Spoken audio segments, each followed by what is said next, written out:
So what we've noticed on this Miata here is, and this is a very common problem on the second generation cars, is these latches.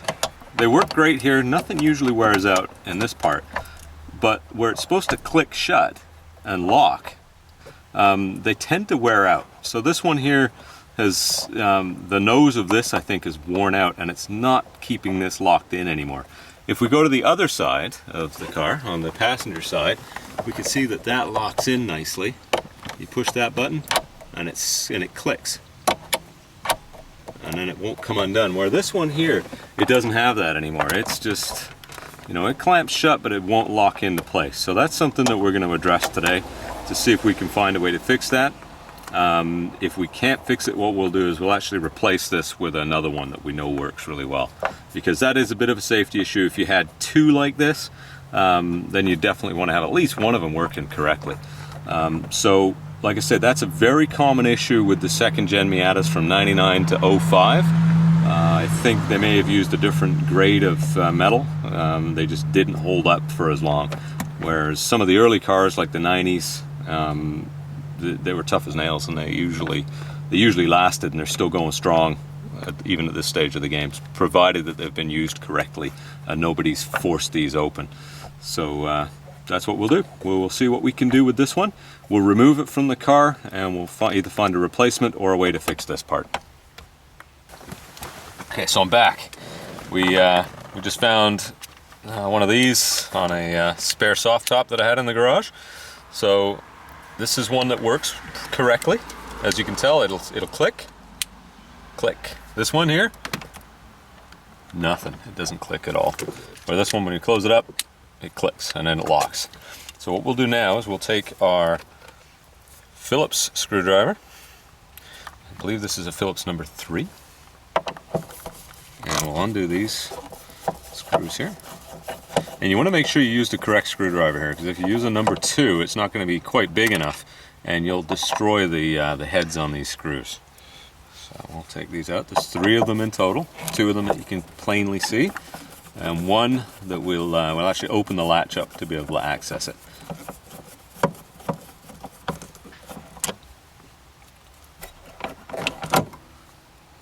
So always put it, always push down and turn at the same time. That way you don't slip off and strip the head. And once you're doing this last one, just hold the latch in place so it doesn't fall off and hit you in the leg.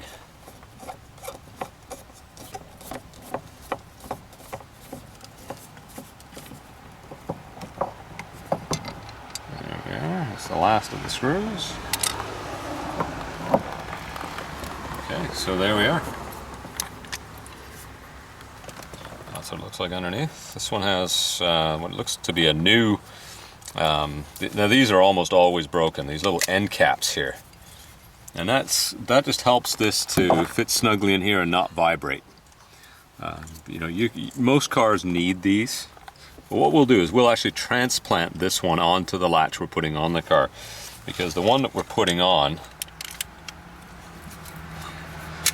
it's broken off. All that's left is the little tab that holds it on. The rest of it's disappeared already, which is very, very common. Most Miatas look like this. So what we'll do is we'll go grab a number 2 screwdriver, Phillips screwdriver that is, and we'll swap out that little nose there, that little end piece, and we'll put it onto this one.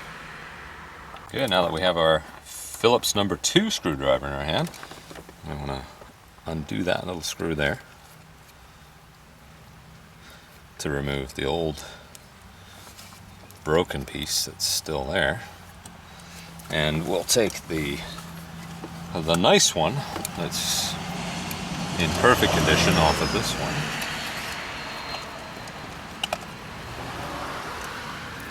That. Oops. And that's what it looks like before it's installed. And all that does is it just goes over there like that, push it all the way on. And that's the purpose of that little plastic piece is to mate it to the hollow inside of the striker plate here. There's a little hollow end here, and it just helps to make this the same size as that and to stop it from rattling and vibrating, just to make it more snug.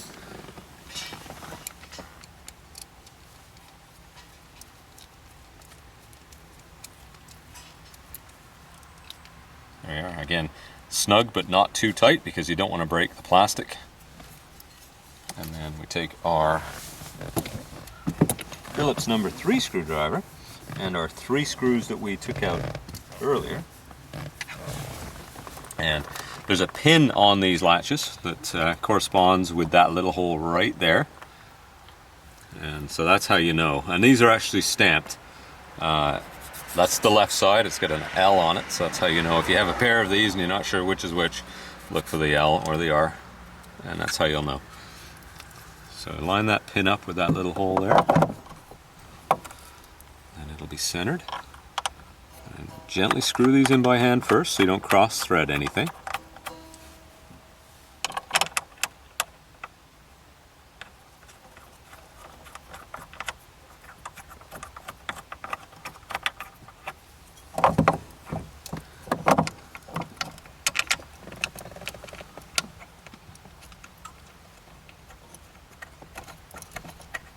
Okay, so they're all, we've started all the threads on those.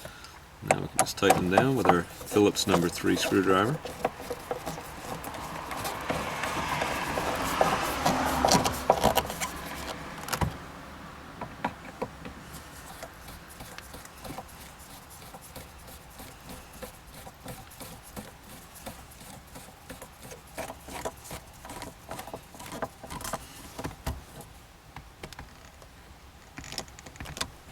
Now these, you'll want to tighten these down a little more, a little more firmly. And the reason for that is there's a fair bit of vibration in these cars, and over time certain things will come loose.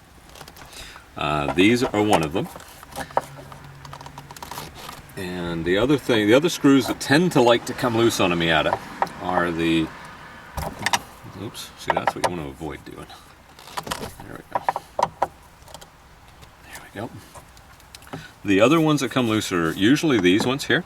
These are number 2. We'll check those while we're here.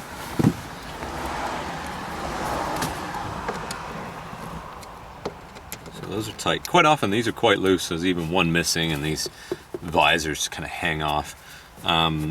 These ones also like to come loose and fall out. And quite often there's one missing, like there is right now. And this one's usually quite loose as well. And that's a Torx. I think it's a T50, but I don't know if that one's tight or not. It looks like it probably is. So we can find another bolt or another one of these to put in there to make that, to make that the way it should be with both of them in there. So what we'll do is we'll try and find one of those, and then I'll show you exactly what head we need to do that with. And I'll also give you an alternative as well. So if you don't have one of these, because they're only available from Mazda, if you want to keep it looking the same, you got to order these right from the dealer or go to an auto wrecker to try and find some out in their yard. So we'll come back to that in a few minutes. So now that we've got the replacement latch on, this is a used one that we've borrowed from a different top. Now, always push this in before you pull this down. Now, when you lock it back in, I always like to push this with my thumb first to make sure it's latched properly. Push it down, and you should hear that click. So get ready for it. There you go. And that's locked in. That's not going to come down by itself unless that's starting to wear out like it is. Okay, well.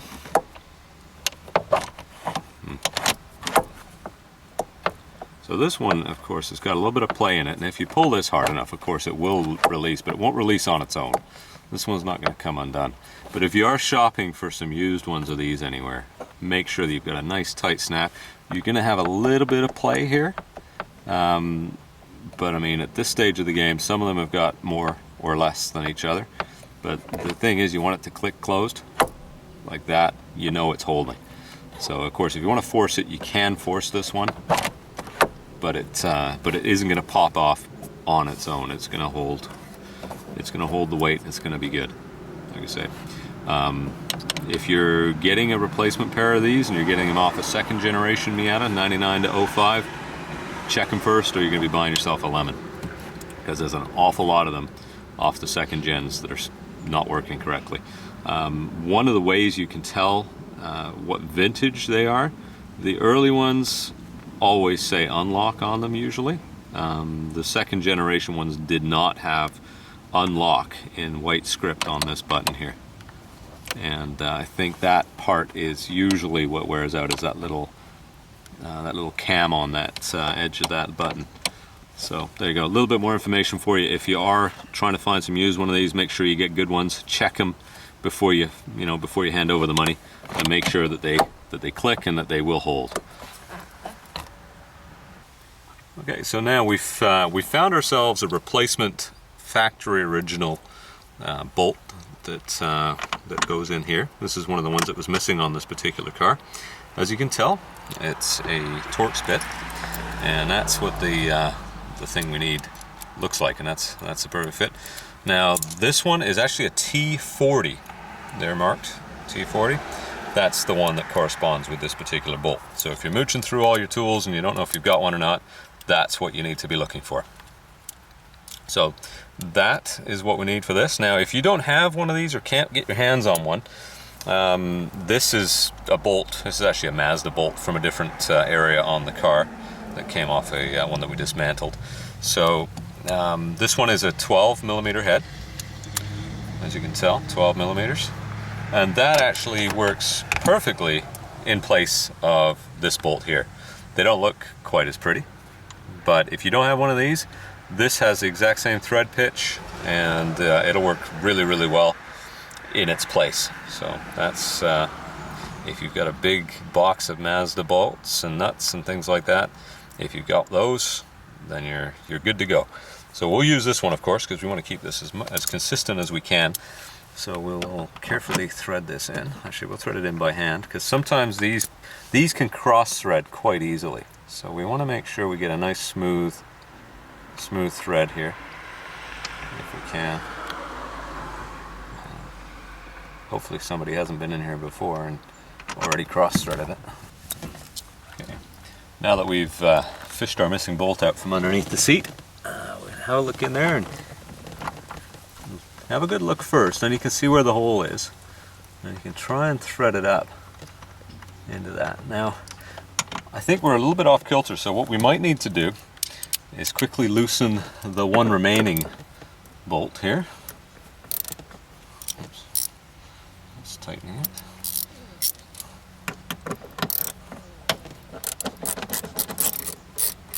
So we'll loosen that off so that we can manipulate the position of this a little bit here.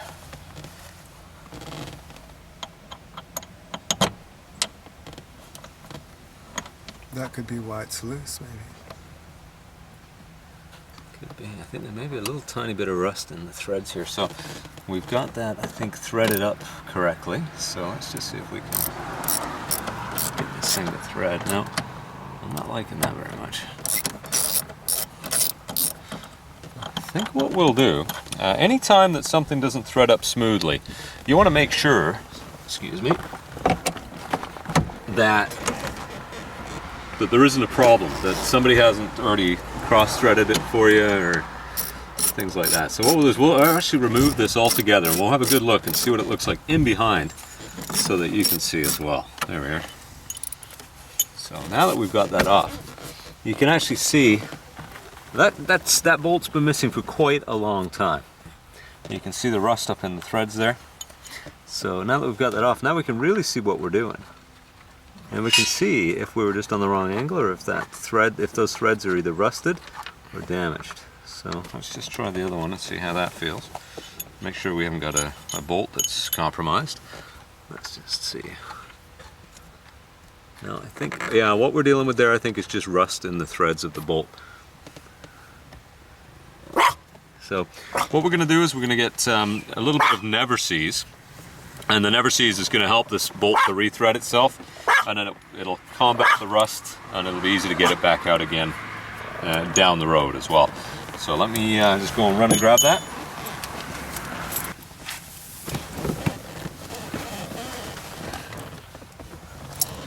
Okay, so I'm back with the Never Seize. This is great stuff to use on bolts that I use it on wheel lugs, like on the studs, to make sure that you can get them off again later on. Like I said, it'll help to combat rust and just make things thread up a little bit smoother, lubricate things as they go. So with that rusty thread on the other side of this, we're gonna put some of this on, thread it by hand, and it's really stiff. So I know that it's threading correctly, it just won't go any further by hand. So now that we've got that on, we can sort of re-tap those threads, I think.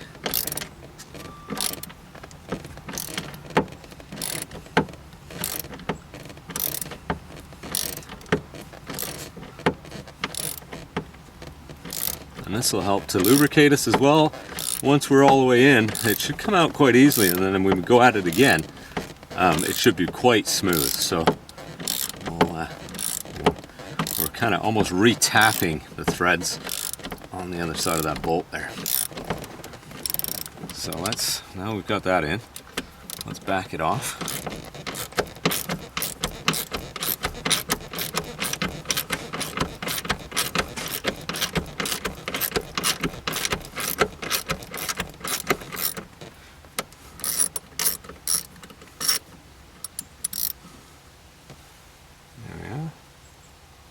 I'm just taking a look to see the threads look good. There's no filings on there, so I think we're on the right track here with this one. And what we'll do is we'll get our striker plate. Now these are also labeled left and right, so if you have some of these hanging around the garage, you don't know which ones they are. Left hand. Now if you have one that says LHDT, it's one of the side strikers for a hardtop. So if it says DT on there, that means detachable hardtop, and that is like this but without the angle. It's straight across and it goes just here, and that's what the hardtop would attach to. The hardtop has the same style clasps as these, and it has very similar strikers, but they are actually different. They're not angled like these ones are, and it would say left hand detachable top, so it would say LHDT on there, or R8, or yeah, RHDT if it was for the right side. So just a little bit of info for you. So now we'll put this back on, thread that back up, and that's threading up beautifully now, so we're much better.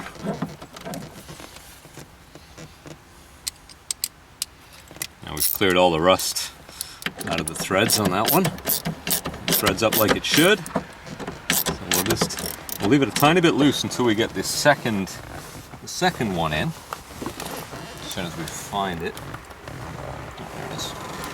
So we're going to put a little bit of this on this one too, just a bit, just to help to so we don't have the same problem as the first one had. And then, like I said, I like to thread them up with my fingers first, just like that. See, this one's beautiful. It threads up nice and smooth.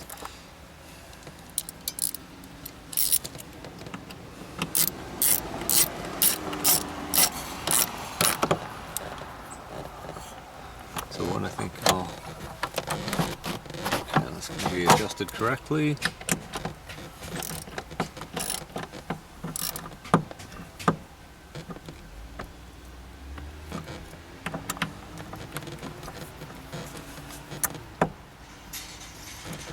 There we are. So those are nice and tight now. You don't want to go crazy on these, because if you do, you're either going to damage the teeth on this, or you'll actually rip the teeth off your Torx bit. So nice, you know, as tight as you can go without damaging things. And also, as you're tightening, push in. And that way you're not going to slip off accidentally and round off any of the heads on those. So now that's in. And now we're all bolted up the way we should be.